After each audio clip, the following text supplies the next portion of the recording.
of Bayleys in Queenstown.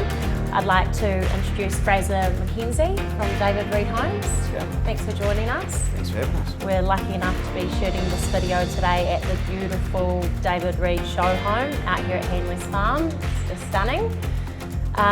So today, lucky Fraser and I are joined by Stewart Mitchell. G'day. Hi, how are you doing? Greime, Todd, thanks for joining us, Greime. Okay. And Daniel Gibbons. Daniel, Greime and Stu are local industry experts, and they're going to be joining Fraser and I to discuss the buying land and build process here in Queenstown. So thanks for joining us, everyone, and let's fire away. So first question, everyone, is if I were an overseas buyer considering buying land and building here in Queenstown, where should I start? Well, probably with me, Kate. Okay. First of all, you need to find out whether you can buy land in Queenstown, and if you're an overseas person, and basically you're limited to Australians and Singaporeans when you're talking about buying land. Right. There are some provisions where people can buy to build a new home, but then they've got to market that home for sale within a certain period of time. So unfortunately, the way the law stands at the moment, it's pretty limited. Mm-hmm. Okay. And I mean, so once you've kind of worked out that you can purchase here, I mean, that's obviously the right place to start, but there's a number of areas at the moment that are certainly getting more traction than others. There's where land is available, a lot around here in Hanley's farm, Fraser, but you're also seeing quite a bit out at Jack's Point at the moment, aren't you? Yes, big drive for Jack's Point, all round, even in Arrowtown, Glenorchy, surprisingly enough. They're also releasing some land out towards Kingston, so it's amazing what's coming on the market for the area, especially under the circumstances that we're in. They're releasing some more land just north of Hanley's farm, so there is quite a few areas popping up. More what I'd probably possibly say is the first time home buyers, but then you've sort of got the standoff one-off blocks as well, which you can find around town, which you've got access to them, Kate. Yes, I do. And I've been finding certainly there's been a turn to land at the moment in Queenstown, especially after what's happened surrounding the world at the moment. Queenstown, I mean New Zealand in particularly, is a safe haven, and I think we've really benefited off that as a nation during this quite unusual time. Yeah. It's been a huge increase with inquiries at the moment, right, like you were just saying, especially from overseas right now. And not necessarily are they always expats, but they are, someone who's either been here and have fallen in love and then realised they've been waiting for an opportunity to come through. And I think now could well be a good opportunity, especially with the inquiries that are coming across the board.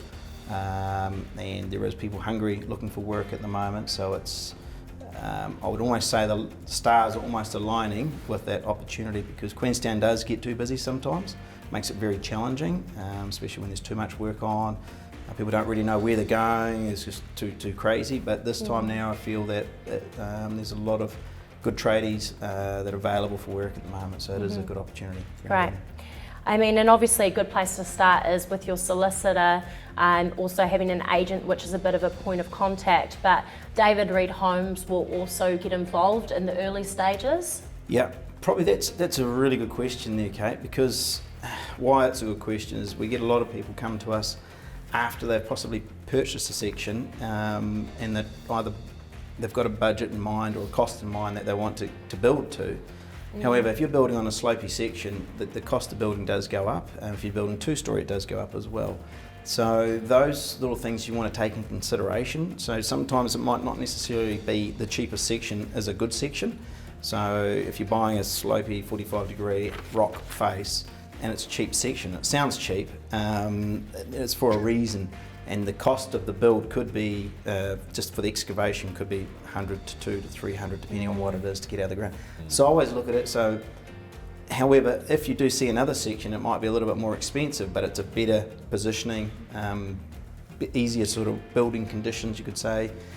That is sometimes worth buying that little bit better section, because you're going to get your money back with the investment that you're putting in, because the earthworks, you don't necessarily see that. So you'll see 300,000 plump straight into earthworks, and you don't know how much that actually costs, because the rock is transportation of the trucks taking the rock away. dumping fees, all these little things, and that also slows the build down. All right, well let's change tact now. So say that their overseas buyers now sought the relevant advice, they've had a discussion with the agent and Fraser or the builder, and they've decided that they will be moving forward. What is the next stage from here legally?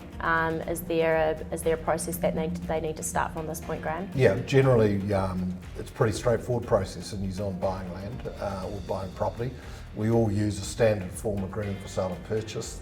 We can add provisions to that which are bespoke for the person's circumstances, and they may be a due diligence clause, finance clause, those types of things to give people a bit of time to, if the market allows that time, because sometimes it doesn't, because you might be in a shootout for a property between two purchasers, and you've got to put your best foot forward. And so that's something that you've got to be conscious about.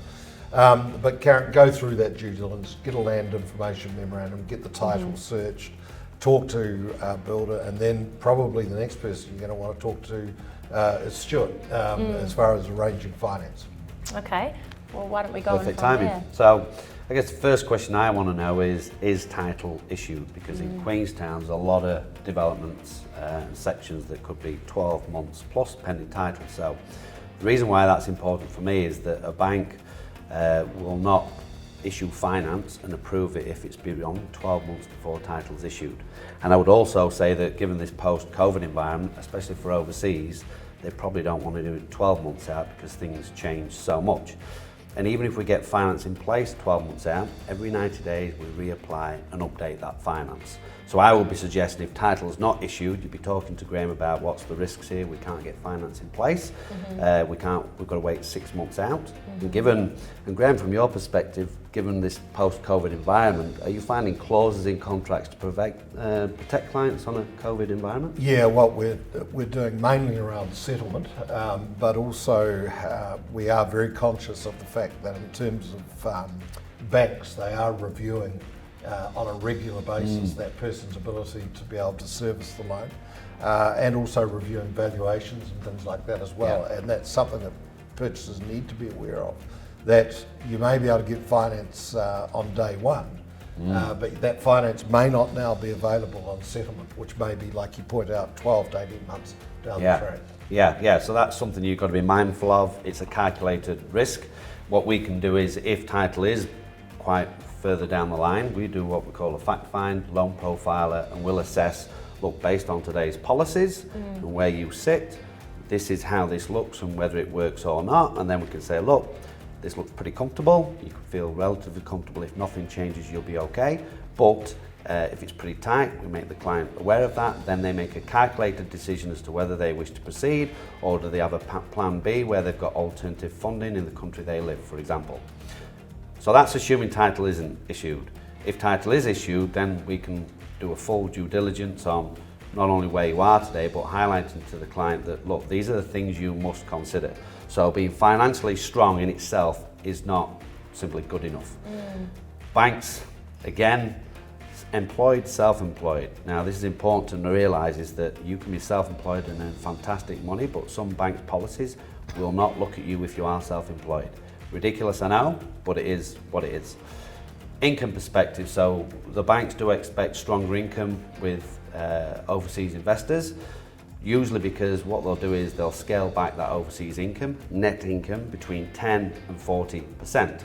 Australian income is generally scaled back by 10%, but if you've got other currencies, you're looking up to 40%, which is a significant impact. So what they want to see usually is a minimum of $250,000, New Zealand dollars that is, by one of the people on the application. So that income must be stronger. The big issue can be around AML, anti-money laundering laws, and opening a bank account. So especially because now the borders are closed, some banks insist on you presenting yourself here, and you can't. Some may allow you to use an affiliate branch, some will let us do it remotely. So that in itself, every other box could be ticked, but if we can't get your bank account set up, because a major bank, you must have a bank account with them for them to lend you the money.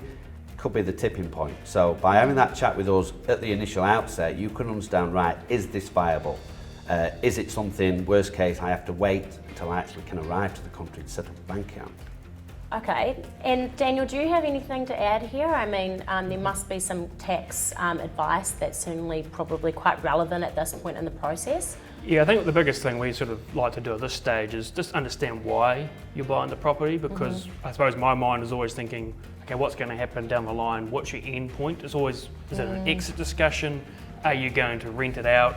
And the biggest reason for that is I want to get into the right place from the get-go. So if you're going to rent it out, what's the best ownership for you? Is it in your own names? Is it in a company? Is it other options? And there's a few trigger points with that. And probably the biggest question for that, and we talked to Todd quite a lot about this, is around if you're going to sell it, we've got the bright line tax rules, which while we don't have capital gains tax, if you sell residential land within 5 years, you can be still subject to tax on that property. And so we want to get in the right place with the right funding. If you need to get interest deductibility, we get on the right entity with Stu, gets the deductibility right, all that sort of stuff. Another part with like the Fraser is if you're going to put, like for example, a unit on the side, you're going to rent that out, how do we structure that up so we get the maximum costs in there so that we get those deductions from a tax point of view. So it's just that real initial planning to know what you're trying to do with the property, so we get that done. Another part is also we need an ID number before you can settle. So, you know, sometimes we help with that, lawyers can do it as well. It's just making sure you've got all that stuff, because that, same as IML, we've got an AML for the ID as well. That's a bank account process. All this stuff takes time.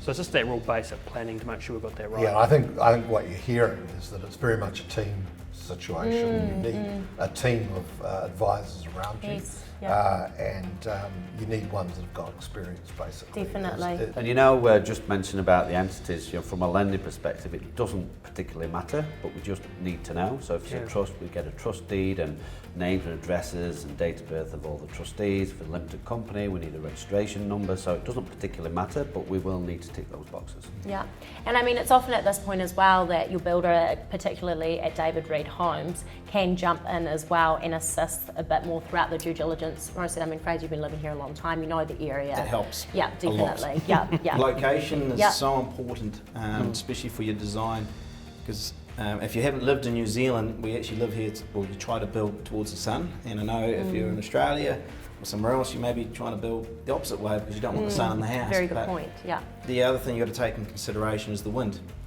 Queenstown is a little bit windy during certain times, so you want to take that into consideration with the design. So there's a lot of little things there just to be thinking about, you know, from your front door entranceway through to where's your living area of the house, through to the section that you're actually looking at buying, because it might look good on a piece of paper, aerial view, looks good, but then when you actually go and stand on the section, we'll look out and go, well, hang on a minute, someone's going to build a big house right in front of me, could do that, or someone's, you know, you've got to ask all these questions, because there's no point buying a nice beautiful section and someone can actually then develop something in front of you. So heaps of little snags, I would say, but if you ask the questions or you ask the right people, then that does help quite a bit.